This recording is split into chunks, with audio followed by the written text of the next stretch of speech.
আজকে আরও একটি নতুন ভিডিওতে তোমাদেরকে স্বাগত। তোমরা সবাই কেমন আছো? আশা করছি সবাই খুব ভালো আছো। আজকে এই সকাল 10টা মতো বাজে এখন।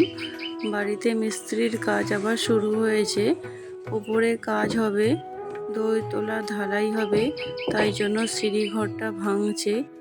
এই যে ঘরদোরের এরকম অবস্থা।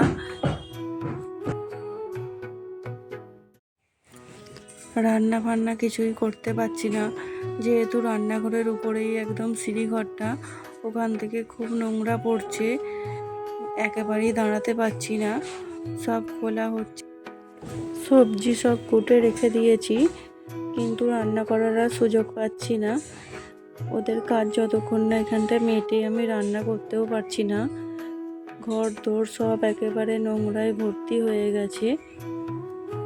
এই যে দেখো কি অবস্থা হয়েছে। এগুলো পরিষ্কার করব, কাজ মিটুক, তারপরে রান্না করব। এখন ওই 1:15 মতো বাজে। এখন এবার রান্না শুরু করেছি। খুব চটপট করে রান্না করতে হবে। মিস্ত্রিরা সব গেছে দুপুরের খাবার খেতে। এই ফাঁকেই আমাকে রান্নাটা চট করে করে নিতে হবে। সবজিগুলো যেহেতু সব কুটে রেডি করা ছিল, তাই অসুবিধে হবে না। আজকে একটু এঁচোড় চিংড়ি বানাবো। ওই যে চিংড়ি মাছও ভাজা হয়ে গেছে, আলু সিদ্ধ করে ভাজা হয়ে গেছে, এঁচোড়টাও হালকা ভাপিয়ে নিয়ে ভাজতে শুরু করে দিয়েছি। তারপরে বসিয়ে দেবো রান্নাটা। কড়াই একটু ফোড়ন দিয়ে দিয়েছি, তেজপাতা, গোটা গরম মশলা। ফোড়নটাকে হালকা করে ভেজে নেব, নিয়ে একটু কুচানো পেঁয়াজ দিয়ে দেবো। পেঁয়াজটাকে খুব সুন্দর করে লাল লাল করে ভেজে নেব।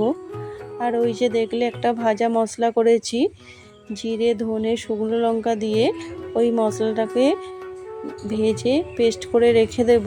ওই মশলাটা দিলে খুব ভালো টেস্ট হবে, তাই ওই মশলাটা বানিয়ে নিয়েছি।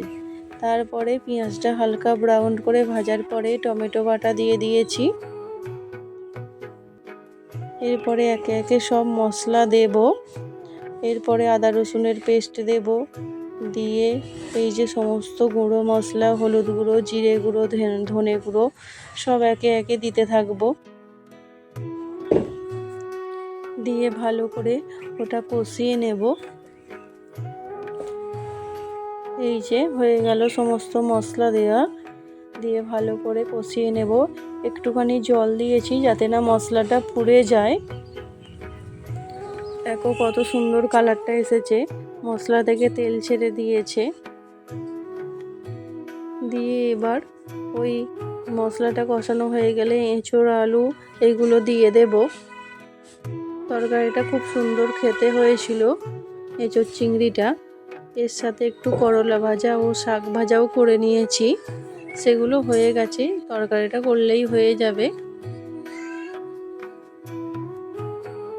এই যে ভালো করে কষিয়ে একটু জল দিয়ে দেব। খুব তাড়াহুড়ো করেই করছি, মিস্ত্রিরা আবার খাওয়া দাওয়া করে চলে এসে কাজ শুরু করবে, তখন আবার আর রান্না করতে পারবো না। এই যে হয়ে গেছে মোটামুটি অনেকটাই কষানো। এবার এর ওপর দিয়ে ভেজে রাখা চিংড়িগুলো দিয়ে দিচ্ছি, দিয়ে আর একটু ভালো করে সব কিছু মশলার সাথে মিশিয়ে নেব। চিংড়ি আলু এঁচোড় সব কিছু ভালো করে মিশিয়ে নিয়ে এর ওপরে এবার একটু জল দিয়ে দেব। একটু শুকনো শুকনো করব, তাই বেশি জল দিইনি। উপর থেকে ভাজা মশলাটা, গরম মশলা আর একটু সামান্য ঘি দিয়ে দেব। তাহলেই রেডি হয়ে যাবে এঁচোড় চিংড়ি। এরকমভাবে তরকারিটা করলে সত্যিই খুব সুন্দর টেস্ট হয়, কালারটাও খুব সুন্দর এসেছে। এই যে তারপরে ছেলেগুলোর ভাত বেড়ে নিয়েছি, আর্ধেক ঝাল খেতে পারে না বলে ওটা ঝাল ছাড়া তুলে রেখেছি, দিয়ে আমাদের সবার ঝাল দিয়েছি।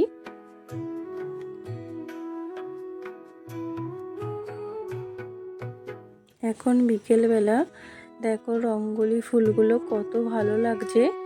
একসাথে অনেকগুলো ফুল ফুটেছে এবং অনেক ছোট ছোট কুঁড়িয়েও এসেছে।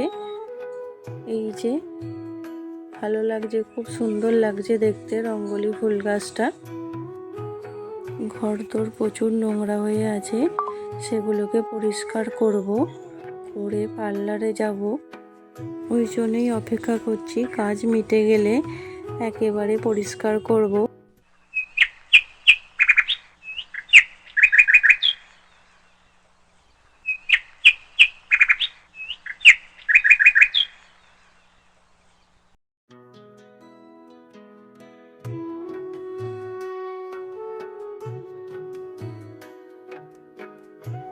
পার্লারে একটা চুল বাঁধার কাট ছিল, কিন্তু এখনো ফুল দেওয়া হয়নি। এই যে চিন্টু খেলা করছে আম পাতা জোড়া জোড়া। তাহলে চলো আজকের ভিডিওটা এই পর্যন্ত। আজকের মতো টাটা, আবার দেখা হবে নতুন কোনো ভিডিওতে।